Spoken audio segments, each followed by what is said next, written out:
बिहार में चुनाव का माहौल है और सभी नेता टिकट को लेकर परेशान है। तो हम लोग अभी पहुंच चुके हैं अपने बक्सर विधानसभा क्षेत्र के उम्मीदवार झंझाल कुमार के आवास पर और उनसे जानेंगे कि उनका टिकट कंफर्म हुआ है कि नहीं हुआ है। तो आइए हम उनसे कुछ बातचीत करते हैं।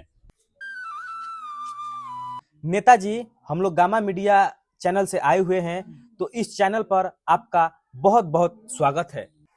हमारे तरफ से आपके गामा मीडिया चैनल को और आपके चैनल को देखने वाले भगवान स्वरूपी जनता को हमारे तरफ से बार बार अभिनंदन है। तो सर्वप्रथम नेताजी, आप अपना नाम बताइए और दूसरी बात, आप किस विधानसभा क्षेत्र से उम्मीदवार हैं? हमारा नाम झंझाल कुमार है और हम बक्सर विधानसभा क्षेत्र 200 से उम्मीदवार हूँ। नेताजी, टिकट का तो महामारी फैला हुआ है, तो आप बताइए आपका पार्टी का और आपका टिकट कन्फर्म हुआ है कि नहीं? देखिए मीडिया भाई, टिकट की जरूरत उन लोगों की होती है जो बड़े बड़े नेताओं मंत्रियों के पीछे झोला ढोने का काम करते हैं। हम अपनी पार्टी अपने बलबूते पर खुद खड़े किए हुए हैं।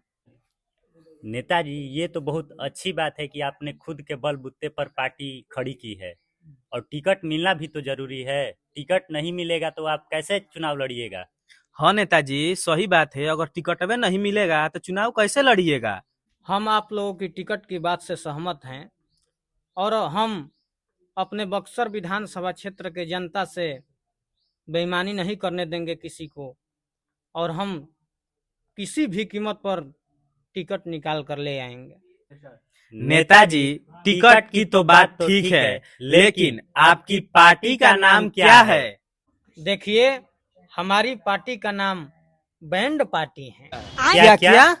अरे भाई, तुम लोग बहरे हो क्या? तुमको सुनाई नहीं दे रहा है कि बैंड पार्टी है? ठीक है नेताजी, इंटरव्यू देने के लिए धन्यवाद। धन्यवाद धन्यवाद। अरे यार, ये कौन सी पार्टी है? अरे चुनाव लड़ता सा ऑर्केस्ट्रा खोल के बैठल बड़ा सा। कहा साला समाज के विकास करे से जौने के मुंह तौने अपन पार्टी उठा के बना लेता रह।